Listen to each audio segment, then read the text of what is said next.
You're listening to the Shift Work Podcast, episode 70. As we continue our discussion on building resilience, I'm joined today by Chris Elroy Stricklin. As a Thunderbird pilot, Elroy survived a crash of his F-16 moments before the airplane hit the ground. In the decades that's passed, Elroy has spent his life articulating what it means to be resilient and to give us the behaviors and the patterns necessary to live a more resilient life. His story is fascinating, so stay tuned. Hi, I'm Luke Lehman, and you're listening to the only podcast for high-growth entrepreneurs rooted in business strategy and tactics as we discover the habits of high-performance leaders and dive deep into brain science. With over 2 decades leading high-performance teams, from fighter pilot to CEO, I'm excited to join you in your entrepreneurial journey. Shift the mindset needed to build your empire, keep more money in your pocket, and enjoy every day of the journey. Welcome to Shift Work. Hey, my friends, welcome back to another episode of the Shift Work Podcast. I'm your host, Luke Lehman, and I am just so enthusiastic today to share with you this episode with Elroy Stricklin. I came to know Elroy many years ago as I heard about his story surviving should be a near-death experience as he ejected low altitude from his F-16 as they were conducting the very first loop of one of his demonstrations as a Thunderbird pilot. But I really came to know Elroy in the years since because of his work that he has done in his book, Survivor's Obligation, the way that he has mentored others and the way that he has inspired others through his speaking, as he so willingly does. But that's really not what articulates Elroy. Elroy is the president of Dunn University. He is a Forbes Coaches Council member. He's a retired Air Force colonel. He's an award-winning international author and speaker. He commanded a top fighter squadron. He was a Thunderbird solo pilot, F-15 C Model Instructor of the Year. Obviously, I'm excited because he's a fellow aviator, but because he's been able to put his message to work, because he turned his mess into his message. So let me give you a little bit of background and then we'll dive right in to the interview with Elroy. Elroy Stricklin is an award-winning leadership author, a highly sought-after motivational keynote speaker, and a combat-proven senior leader, retiring after 23 years of military service, culminating in leading a 7,000-person strong, $7 billion worldwide organization. His unique leadership style and skill have afforded him roles as a business management consultant with multiple Fortune 500 businesses, with both presentations and publications before millions of business employees. His style combines the skills acquired as a combat-proven leader, mentor, author, speaker, and coach, integrating the fields of dynamic leadership, followership, negotiations, positive change, public relations, public speaking, and complex organizational change as a business strategist. Of course, he has unique experience as a United States Air Force Thunderbird solo pilot, coupled with his CEO-level duties at the Pentagon. His acclaimed keynote reveals the secret to teamwork in a presentation coined the Thunderbird Way. It's an insight into the success principles and training methods used by the United States Air Force Thunderbirds to ensure precision and success each season. Let's welcome Elroy. Elroy, welcome. I am just super excited and have been looking forward to this opportunity to share some time with you, not only because we've just spent the past months of our life writing a book together, but because you have an incredible story about resilience, and we're going to dive right in. So welcome. Thank you very much. Thanks for having me. And I kind of snickered when you started talking, because one of the things that gets lost sometimes is that you and I, and as much as time as we've spent together over recent months, getting to know each other and getting to grow together, I will offer right off the bat to everybody else, we've never actually met in person. It's amazing how you can become fast friends with someone, with common experiences and having never laid eyes or broken bread or had a beer over it. And I think that's a testament to the process that we've been through. But Elroy, is kind of what we talked about in the pre-show, and I'm really just excited to dive right in. How did we get here? How did we get to this version of publishing, building resilience, and how did you get here? That is awesome. And it's an incredible journey. It's just all like our lives. If you ask yourself each day, how did I get here? There will always be parts you snicker about and parts you kind of shy away from. And that's where we are. So I love that we started off with that. I will tell you, I am a small kid from Alabama that went through the public school system, and I am not a writer. I was never a writer. And as a military professional, I married my high school sweetheart. We've been together 30 years next year. And I will tell you that from the time we got married, she always talked about our 20th anniversary. I don't know why. It was just always the one she talked about. It was the big one for some reason. And in military fashion, as we're coming up on it, they give me an all expense paid vacation to Afghanistan for a year. And so I'm going to miss it, which is kind of like the story of all of our military lives. The most important things we have not been present for sometimes. And so I sat over there at a point in our life where buying something was not the right answer. I had to give her something for our anniversary that meant more than anything else. So I sat there on the side of the airport in Kabul, Afghanistan, and said, I'm going to write an article about our marriage and publish it nationally. And in military fashion, I gave myself a timeline and I knew when it was going to be published. The only thing I had going for me is I didn't know how hard that was for somebody that wasn't a writer. And I spent the months over there writing. It's called Love's Tide Stronger Flows. And I wrote about the 10 things that make our marriage awesome. And fortunately for me, it got picked up the first month I put it out and published nationally. And that was my gift to her. From that, I realized writing is very therapeutic. I find it very therapeutic. It's my time I do when I'm in my office with the radio playing and nobody else there. And it enables me, allows me to deal with things that maybe I don't want to deal with. Maybe I don't want to talk about. Maybe I'm not even honest with myself about. And so that was the first domino that fell in this chain of events. Now, I'll lead us into the second part that I know you want to spend a little bit of time on. During my career, I also had one takeoff that didn't have a proper landing. And so I had a crash during an air show as a Thunderbird, 85,000 spectators, and it was rough. It was rough on us. An unsurvivable ejection. We can talk about the details of that. The Air Force also made a call to my wife where she heard I didn't make it, that I didn't survive. And so we went through the process with the Air Force, through the investigations, through the write-ups to make sure it never happened again. And the Air Force took it off my record. It didn't happen. And they let me continue with my career, which was amazing. But it also enabled me and my wife to take the thing that we were the most traumatized with in our life.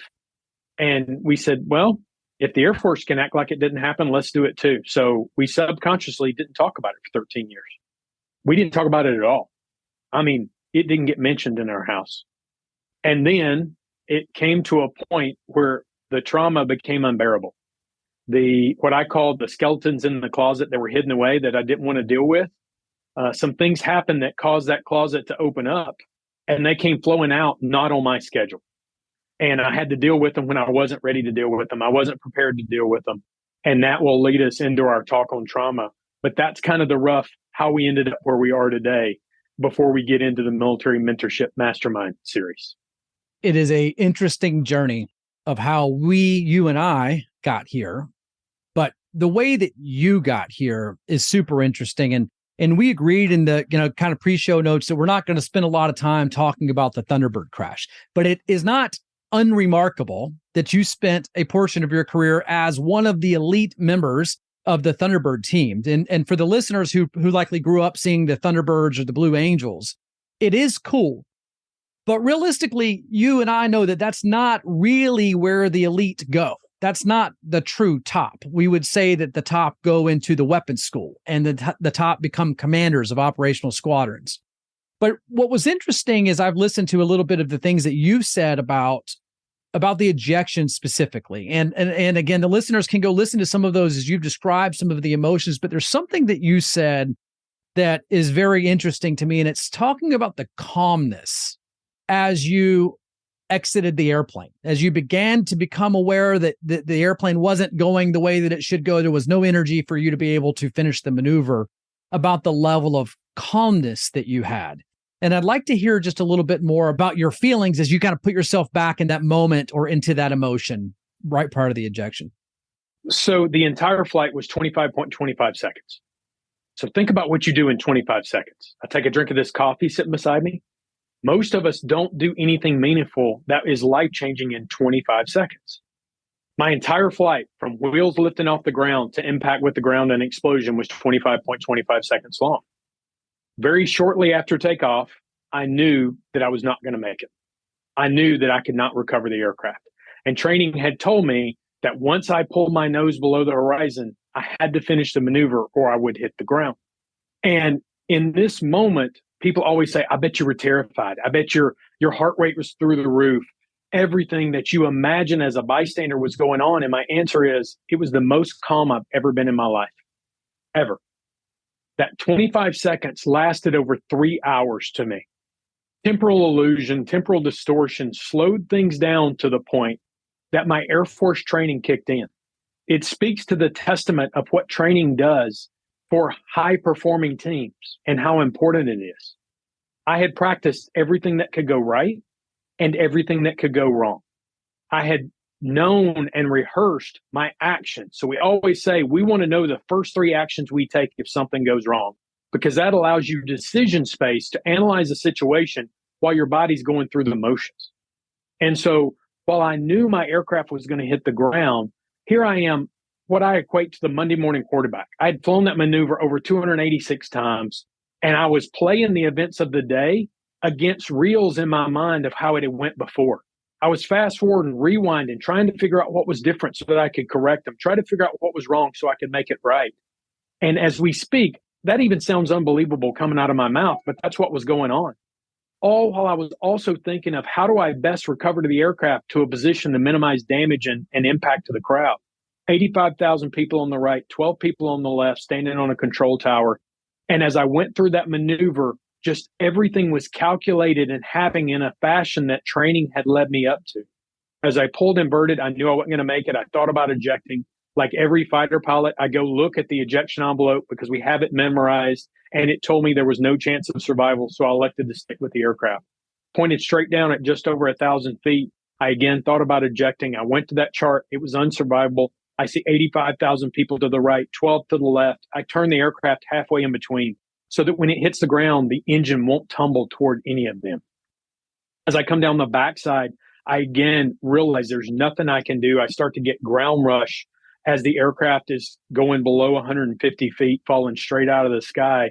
And at this point, I say, this is my last chance to make an effort to survive.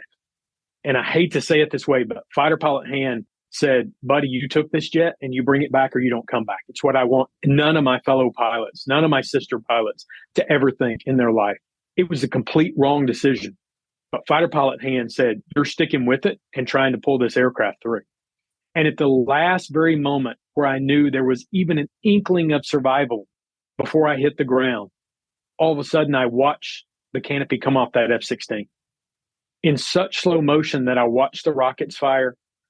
Like in slow motion on a movie, I watched the smoke billow across my legs.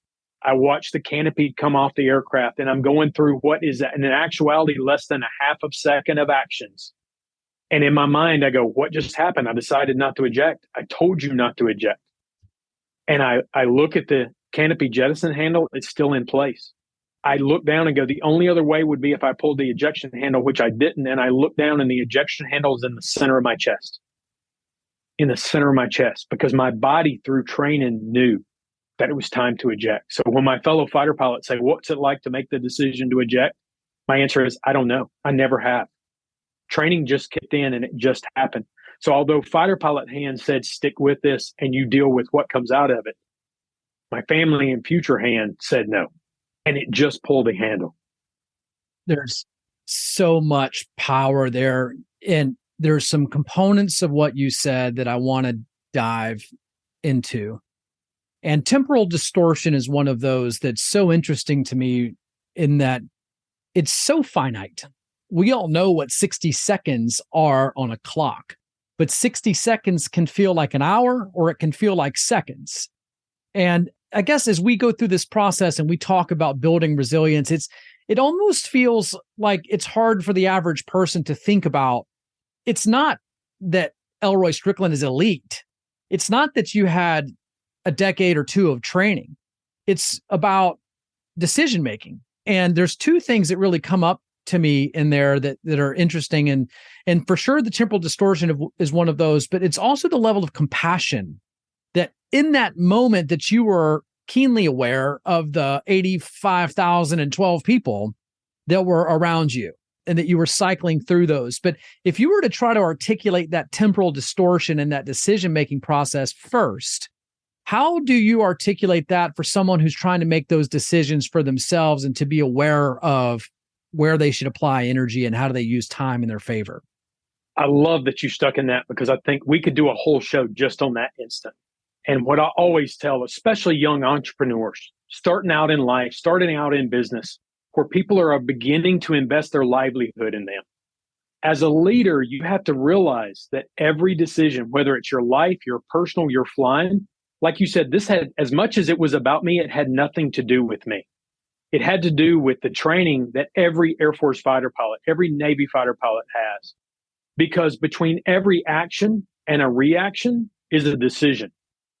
It's a decision, even though microscopically nanosecond long, it's a decision based in your values, in your upbringing, in your beliefs, and in your training.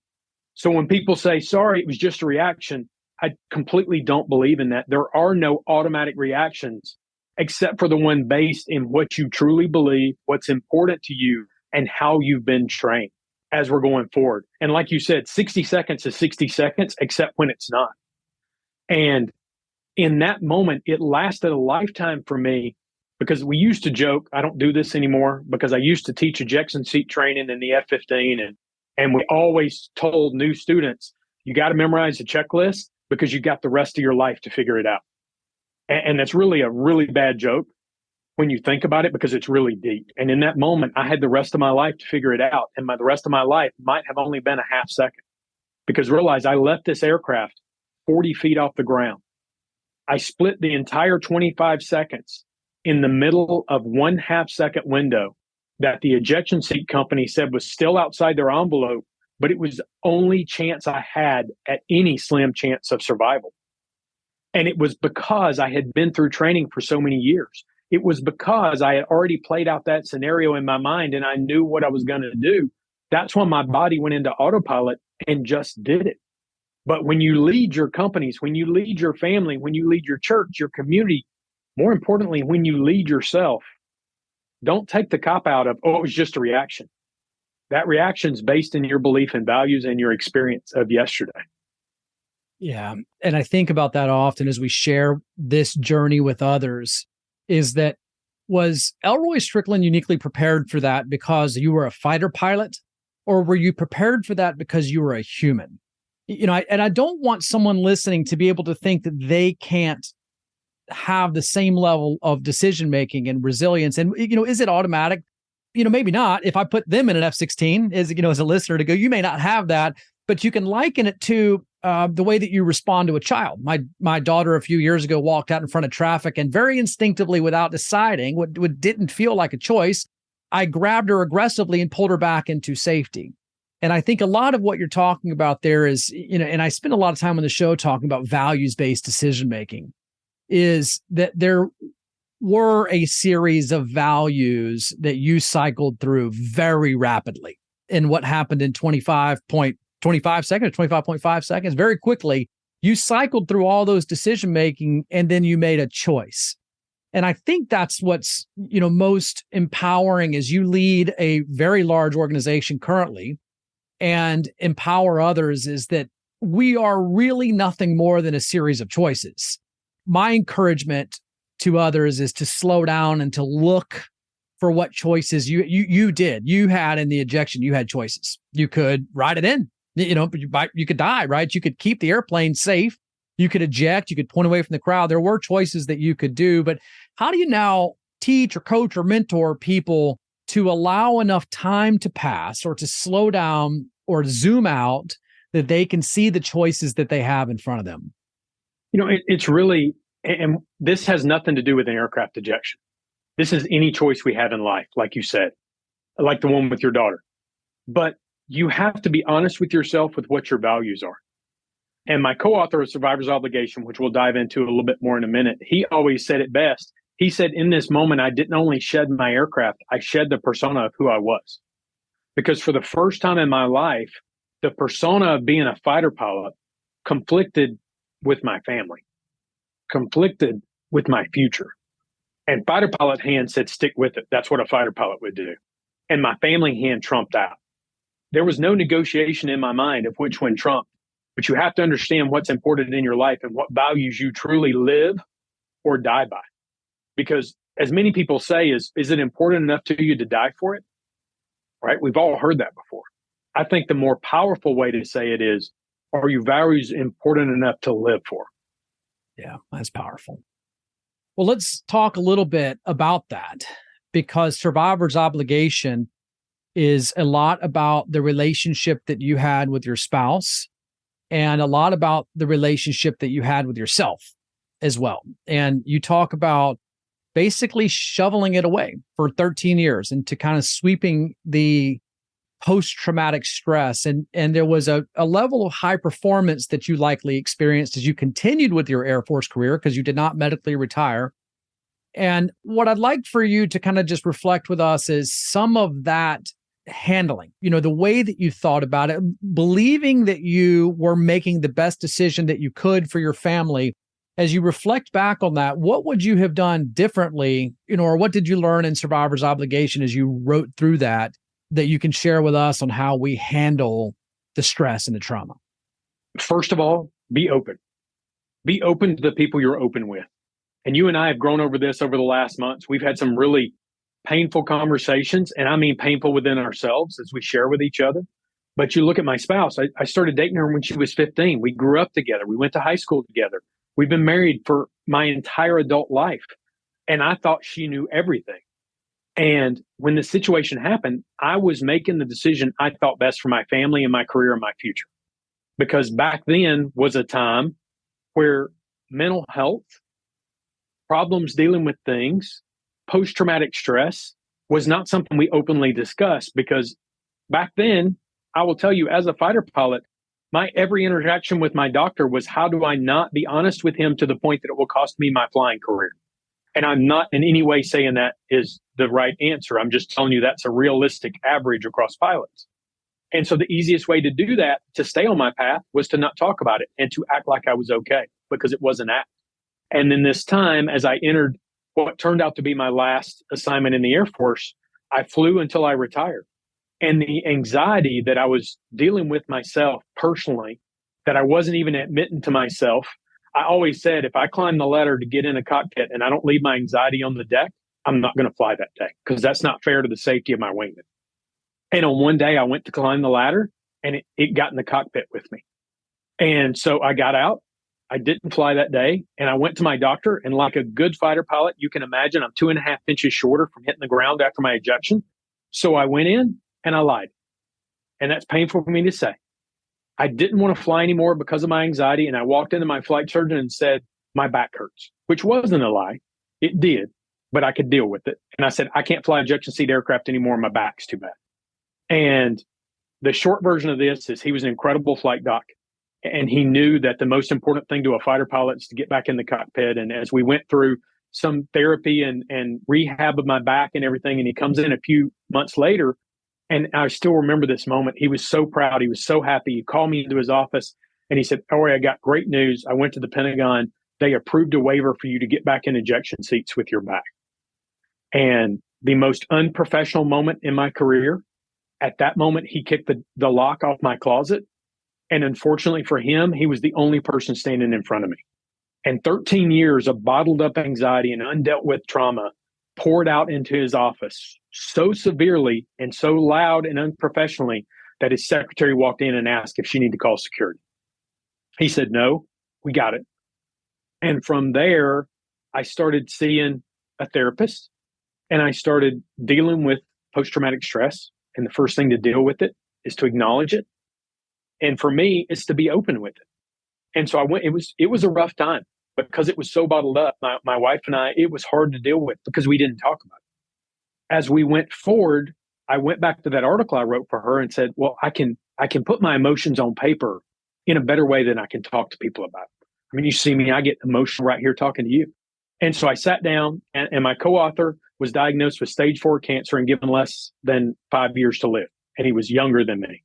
And so long story short, we put our stories together, and a lot of people that survive something other people don't have a survivor's guilt.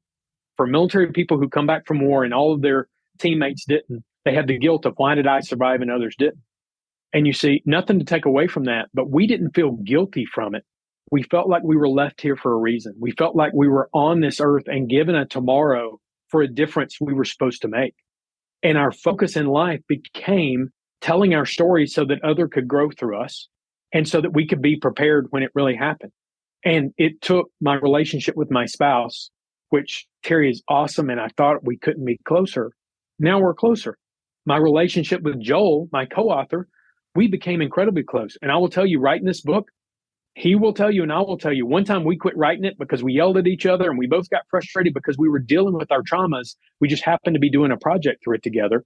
And the night before we published, we almost killed it. We almost killed it because we didn't want to put our story on the street for everybody else to see. My wife lovingly jokes, who in their right mind takes something we didn't even talk about, writes a book about it, publishes internationally, and then takes stage in front of audiences to talk about it? She don't accompany me to give my keynote. She don't. She's only ever done it, I think, twice because she don't like revisiting like I do. For me, sharing my story with others, lowering my barriers and admitting a fighter pilot has post-traumatic stress and I had a hard time dealing with things, you would be amazed at who then opens up to me and shares their story. Almost every time I get off stage, somebody will pull me private and go, I've never told anybody this, but I've never even told my spouse, but, or I think my spouse has post-traumatic stress. How do I help them? So that is what that book means to me. And that's where it started, the mantra you and I joked about before we hit record. Every book that we put out, we accidentally wrote. We were just growing together, trying to grow ourselves to be better. And at the end, we ended up with a book that we think others might benefit from. Yeah. There's so much you talk about writing being your outlet. And this podcast is mine to be able to articulate and to think through some of those thoughts that aren't fully formed. And, you know, there's an entry point that I'd like to ask for more on. When you were standing in the doc's office and you experienced anger, why is anger the initial response from trauma? Personally, I think it's because it's easy. Because from trauma, we're all mad. And I hate to put a blanket out, but there's some part of us that's mad. And this is where I get into my questions of trauma that I've grown into. I find that most people, when they have a trauma, ask themselves one of three questions. Why did it happen? Why did it happen now? And why did it happen to me? Because it's a very defensive move to go, why did this happen to me when so many other Thunderbirds had flown this maneuver for 20 years? Why was I in the car wreck and not the car in front of me or the car behind me? Why was I fired from my job? Why was I moved? Right? That's easy. It's an easy outlet to get angry. And what comes along with anger? You think about this. If you ever raise your voice and you get angry with somebody, your walls are getting thicker and stronger. And you think you're fortifying yourself. Instead of my fourth question of trauma, which I write about in the new book, and the one I had the most trouble with was not why did it happen? Not why did it happen now? Well, not why did it happen to me? It was why did I survive? Why did I survive an unsurvivable ejection? And what was I left here to do? And was I prepared for it? And that was what drove me. When you talk about what made me think it was okay to go that many years without talking about it, because it was my driving factor to actually work harder, to work more aggressive, to be more prepared, because I was so terrified that whatever I was left here to do was going to happen and I wasn't going to be ready. And it just got to the point that I needed to open up of why I was driven in that way. And I will tell you, one of the hardest conversations I had with my wife is when I told her about all this. And you think about it, her answer blew me away. She goes, I know. What do you mean you know? She goes, I know. I just thought we didn't talk about it. She said, I live with you. I sleep with you. I know every moment. She said, next time we're hiding something, let me know.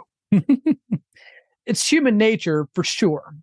But, you know, I think we could record a whole show on anger as an emotion, as a response. And I don't know if it's a masculine response. And I don't know if it's a trauma response. I do know that we experience anger and frustration on a daily basis. But why, Elroy, when it comes to trust, I believe, and I truly do believe this, that everything is positively intended, that not talking about it for 13 years had a positive intent.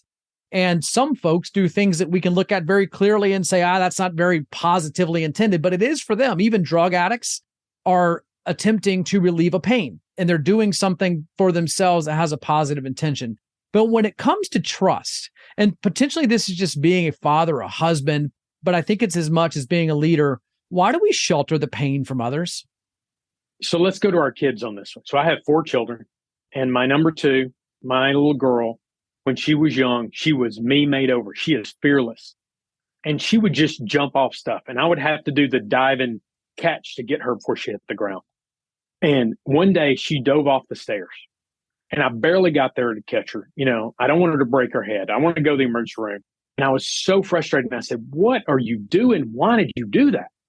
Why do you always jump off stuff like this?" And she goes, "Because you'll catch me." Think about that. That is trust. That is true trust. I think as we go through life, we learn, it is a learned skill set to not trust people. Because that was a raw little girl that didn't know anything other than trust. Whether we're talking, me and you are talking offline, whether we're talking with our spouse, there's always a fear of, well, if I admit I have a problem, they may not like that. My friends may not want to hang out. But what I found was once you lower those defenses and go, "Hey guys, I'm having a hard time." One of the things I will admit to all of your listeners here that we had going through the book is we had a meeting purely to talk internally about how you deal with talking about trauma on stage if somebody goes a place you don't want to go to. Because there are certain things we don't want to do publicly. We're all in different places with our trauma, and how to deal with that respectfully so that you don't lose your composure as you're going forward. And that's part of dealing with it, is being honest with yourself of what I won't talk about in public and what I'm okay talking about in public. And the same thing goes with your spouse, with your significant other, with your kids. You have to know what that safe space is of, in my house, we talk about everything now. I mean, the joke with my kids is Dad shed a tear again. Whereas used to, I was the fighter pilot. You would never see emotion on my face. Now I consider that a badge of honor. I'm like, okay, I'm not ashamed of that. That is a huge maturity growth in me that didn't happen till later in life because I thought I had to show no emotion or else people might not realize that a fighter pilot is Superman. There is a, discussing shame, and you mentioned being ashamed. And I think there's so much power in that discussion. And I know as a father, as a leader, that I want to be the person that people can have trust in, that they can come to me and that they can be expressive with their emotions, that they can be frustrated, they can be sad, they can be disappointed, they can feel all of the range, and I can hold that for them. But the hard part for me is to be able to also express and to feel the trust in someone else. And it happens the most in my marriage, but also in business. And it can be in life, is to say, it's okay for me to fall apart. And it's okay for me to have unreconciled emotions that I haven't yet put all together and I don't have the full answer, but it's okay for me just to be present to it right now. And I think, if I were to sit down, if I were to invite Terry onto the show and say, "Can you tell me what your side of it was?"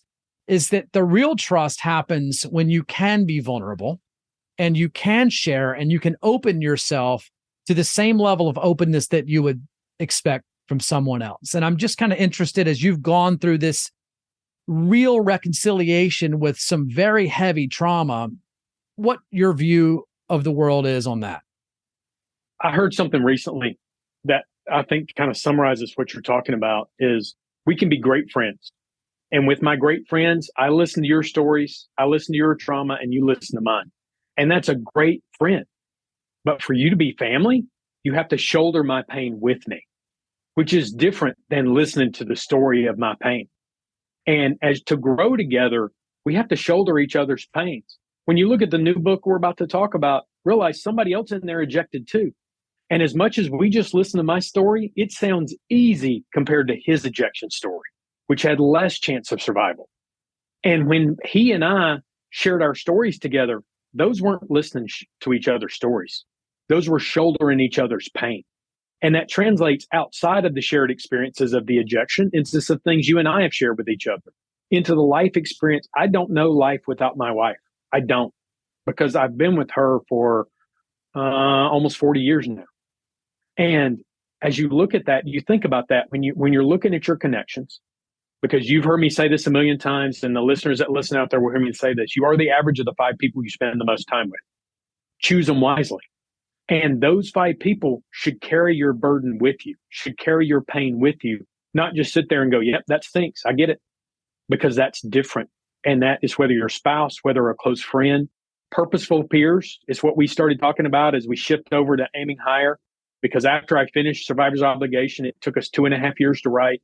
It was the most painful. It was more painful to write about than it was to experience the ejection, because it was forcing me to deal with it. And I will tell you, most of the time I write from 4 to 6 o'clock in the morning when nobody's around. And most of that book was written with tears on my face because I hadn't dealt with it yet.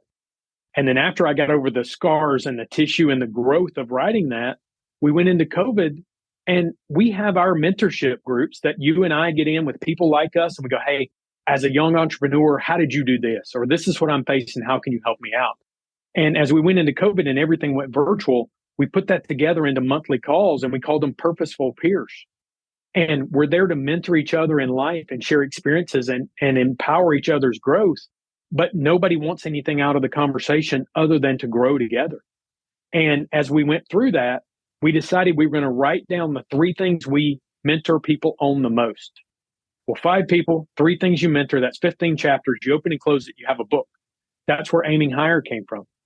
And from there, we wanted to duplicate this with other people that not only has the production of a book, but we take people who have never written before, who have never published before, and we mentor them in how to write, how to learn to write, how to be better writers, how to handle the power of being edited when you get something back and it is bloody and you think it was the best thing ever written. And the editor goes, this stinks, you got to redo it. And you laugh because you know we just went through that process. I do. And it's something that I hope you find, like I do. Our group of people with the new book, Building Resilience, which comes out in the next month, is just as tight as we could have been if we had shared 20 years together. And our group has been together for 7 months now as an entity. And there is nothing I wouldn't share with each of you. I hope you feel the same with me. And at the end, I go back to, we accidentally wrote a book. And from this experience we've talked about, the most important thing to start off a 12-book series on leadership with is on building resilience and what it means to each of us and how we grow from it. Because as we get into resilience, if you look it up, it says surviving a trauma. That's not resilience. That's surviving a trauma. There's a difference in surviving or thriving.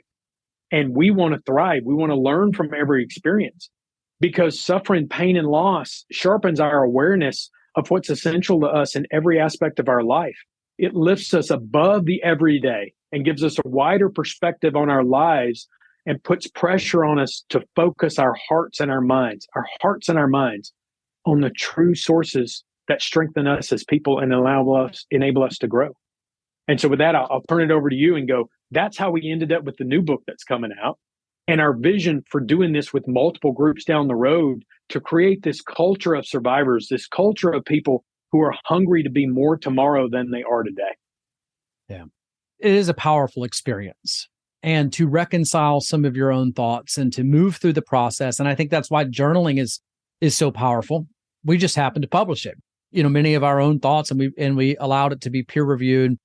There's 2 points as we shift to actually the book about building resilience. And one is your own habits around writing. You said you write between 4 and 6 in the morning. What happens for you in the quiet in those moments? So it's interesting you asked that, because one of my chapters is about fear of the shadows. It's about fear of quiet, because I always have radio playing in the background right now. Because as long as there's noise, as long as there's people inside and outside, I don't have to stop and think. I don't have to be honest with myself. I don't have to be introverted and reflect inward to grow from that. There's certain things, like I said, my ejection, I put in the closet for 13 years. That's because I kept so busy that I didn't let it catch up with me until it did.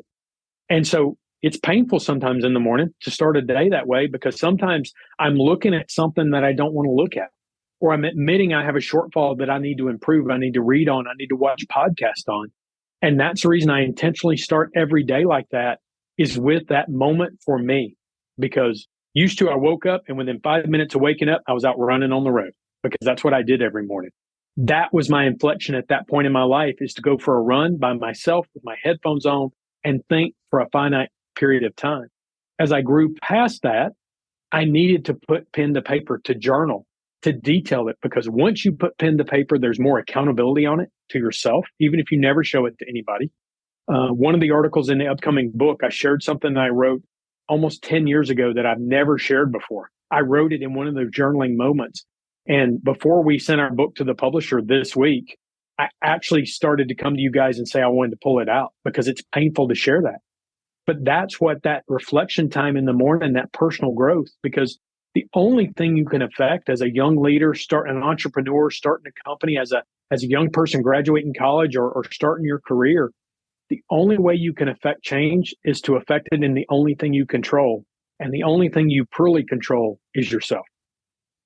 Yeah, the quiet is something for me that let me enter here, Elroy. I think one of the reasons that I feel so compelled to do this show and for you to write is that if I can shorten the path for someone else to move through a trauma or move through to success, if they can become a better entrepreneur than me and they can do it more rapidly, I want to help accelerate them on their path. But one of those things for me was getting comfortable in the quiet. And I share many of those same feelings with you. Quiet is very hard for me.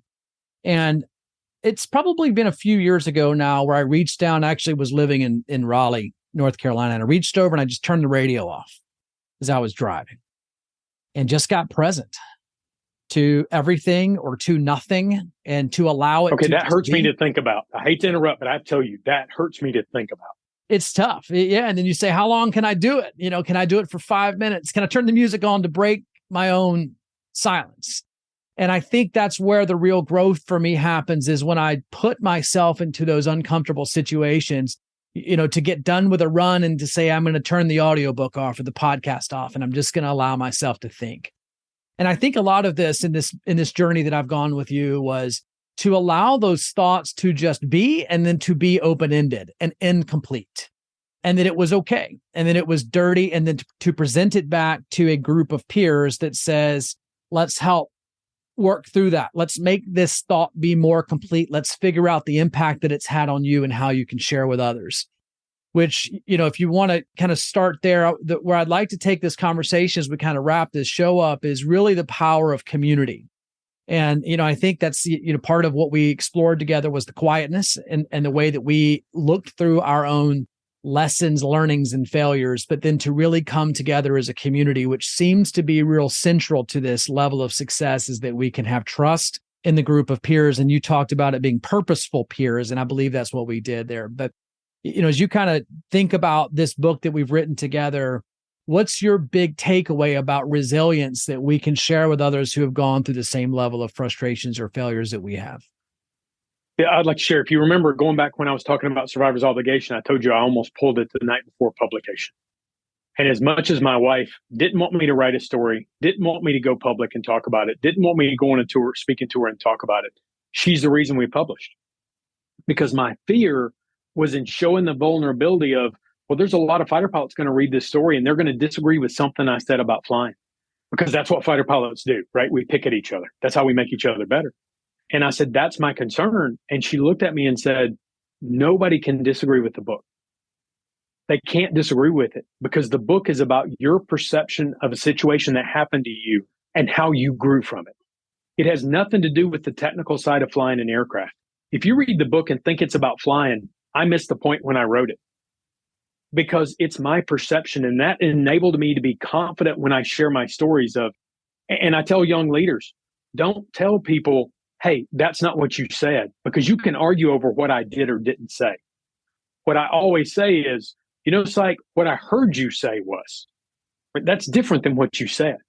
And as we go through these books and this book comes out, the thing we start off every book is, in no way do we think we have all the answers. You and I have talked about this from the beginning.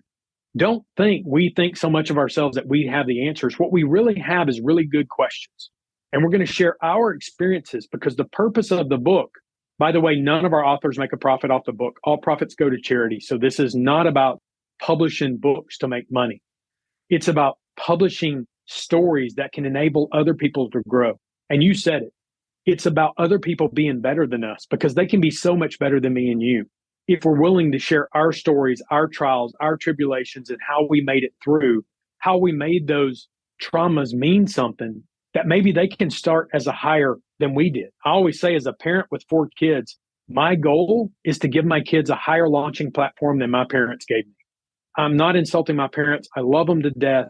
But my point is to give my kids a higher launching platform than I had, because they can be so much more than Terry and I were. They can be so much more than you are. If you enable them to grow to their true potential at the other end. I'm the first person to go to college in my family. I mean, that was starting at a different place than my oldest graduating from an Ivy League school, right? He had a higher launching platform, and he is so much smarter than I am. All my kids are. All the people that work with me, for me, around me, they can be so much better if they have the right mentors to tell them it's okay to share. It's okay to not have all the answers, and it's okay to use that to grow. You said the 5 voices in your head, the 5 people you surround yourself. I think, and I've recorded this and talked about this on the show, one of the things that's so important to me is that people discount that you are one of them, that you are likely the loudest voice in your head. So if that only leaves 4 and you're married, or you have someone else in your life that's a significant other, that only leaves 3. So Elroy, how do you know where to pour into people? Or how do you know when to say enough is enough and I need to find a new group of peers? It's hard when there's only 3. You just said it. Out of 5, there's only 3 open slots. Because if your spouse is not one of them, you need to look at things differently, right? You need to look at a different part of your life, because he or she should. So with 3 people, I always look at it like this. Every relationship we have, I'm going to ask myself, when you and I get off this call today, was it a +2 or a -2? Am I better because we talked? Am I the same at a 0, or did it take something out of me? Every time we talk, I leave energized for whatever I'm going to do. That means at worst, you're a +1. And if somebody's a -2 in my life, I'm probably not going to be calling back. I'm probably not going to be spending time with them. And as we go forward, you have to look at every interaction like that. 86,400 seconds in the day. No do-overs, no carryovers, no redos. You only carry the experiences and the memories of today into tomorrow. And there's a different appreciation for today for those who almost lost tomorrow.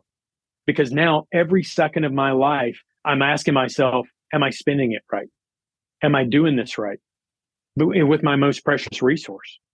And at the end of every day, I challenge people to ask themselves, if today was my last day on this earth, would I live it the same? If the answer is no, change it tomorrow. If the answer is yes, duplicate it tomorrow.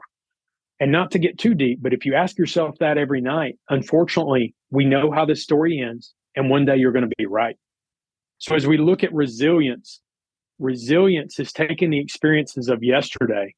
We have to realize today is a result of experiences, decisions, indecisions, actions, inactions of yesterday. Both the good times and the trying ones make us who we are today. And tomorrow is the product of today's desires, values, and goals. You think about that. We are the most influential because we determine what our focus is tomorrow. And resilience is a learned skill. It's something we have to continuously improve and deliberately grow in each and every day. It enables growth in our life. And we don't survive a trauma. If you're merely surviving, you're not getting out of it what was intended for going through it. We have to be better tomorrow. We have to utilize those experiences as an empowering force, not a detrimental force in our life, but an empowering force to drive us to learn more from that. Because people ask me, well, if you could change it, would you? First of all, that's not a realistic question. And I would love to say, yes, I would change it because that's an easy answer. But the reality is, if I change that moment in my life, I would be a different person today. And I don't know who that person would be because that moment, that single moment in time shaped more of my life than anything had happened up until that point. So it's not as easy as going, yes, I wish that wouldn't happen. I do wish it wouldn't have happened. However, I don't know who I would be today if it hadn't happened. That's actually where I want to go today. And it's actually what I wrote on the bottom of my notes as I was preparing for this is you are the sum of your learned and lived experiences.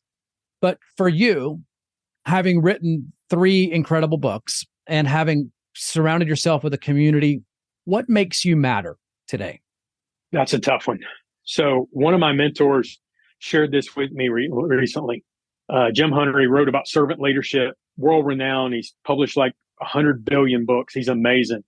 And he shared a quote that everybody's focused on dying, right? How much am I going to get out before I die? It has something to do with all of our lives.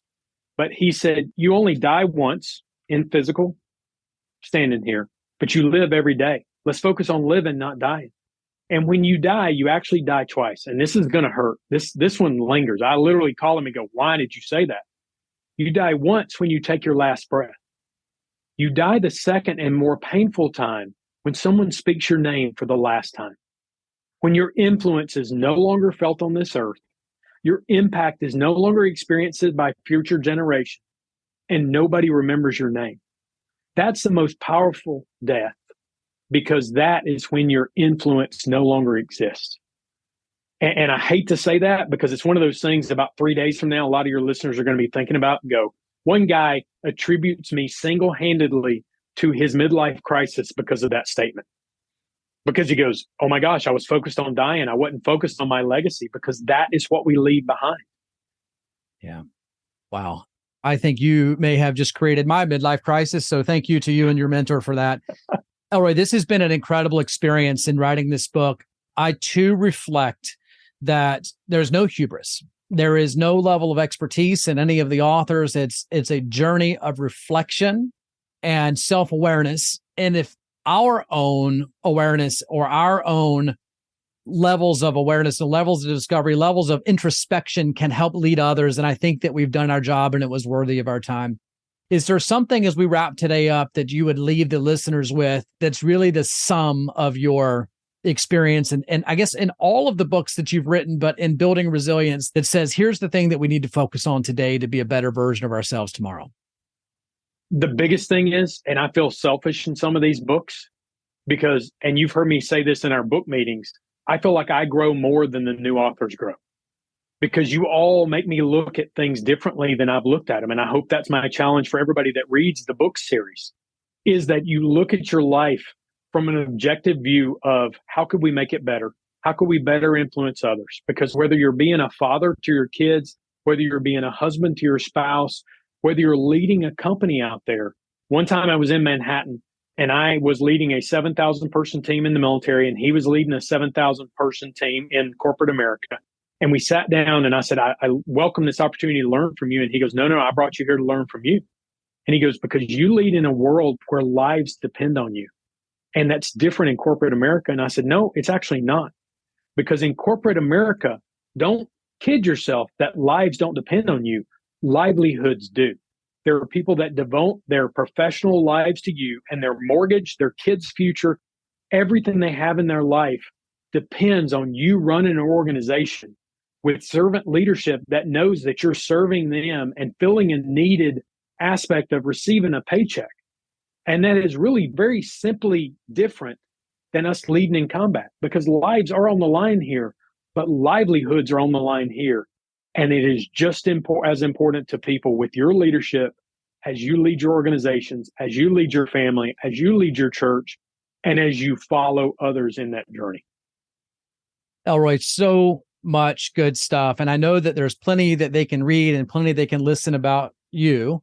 Where should someone go to get into your ecosystem and to learn more about you? So about me, if you go to chrisstricklin.com, that's where you'll learn about Survivor's Obligation in the first book.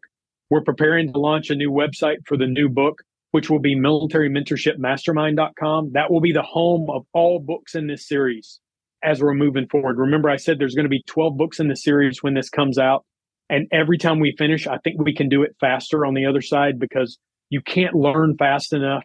And I cherish every moment I spend with people like us, with shared experiences. But more importantly than shared experiences is the shared journey and dedication to learning from each other and being more tomorrow. So militarymentorshipmastermind.com should be your home to go to learn more about this series and the authors that are a part of it. Elroy, thank you for your vulnerability, for your leadership. Thanks for joining the podcast today. Proud to do it. Thank you for having me.